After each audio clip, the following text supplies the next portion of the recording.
مرحب يا أصدقاء. فتعرفت لكم هلأ على حدا اسمه كايدو. أول مرة بشوفه بحياتي. عم احكي له انه انا اسمي شادي، نايس تو ميت يو، شو اسمك؟ حكى لي كايدو. كنت انا انه شو؟ انا سمعان هذا الاسم بمكان ما، انا سمعان هذا الاسم بس ما بعرف وين. وبلشت اخذ وقتي لحتى افكر، وهو انه هيك صار عم يعطيني النظرات الاتش دي تبع انه صار الموقف اوكورد لانه انت ساكت انا ساكت، انت عم تحاول تتذكر، فصار يحكي لي انه من الثقافه اليابانيه.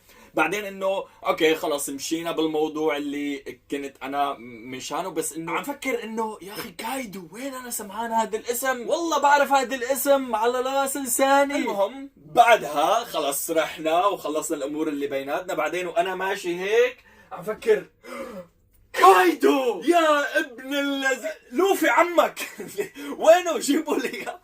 طبعا هو راح يعني اختفى، بس كل هدول السيناريوهات كانوا عم يكونوا ببالي انه فانا ما بعرف اذا انا مزعوج من نفسي لاني ما عرفت مين كايدو، ولا اذا مزعوج منه هو انه انت لازم كمان تعرف مين كايدو وتحكي لي انه كايدو هو لوفي ون بيس كذا كذا الى اخره. سو فريكن المره الجايه اللي بدي اشوفه فيها راح احكي له اصلا لوفي عمك.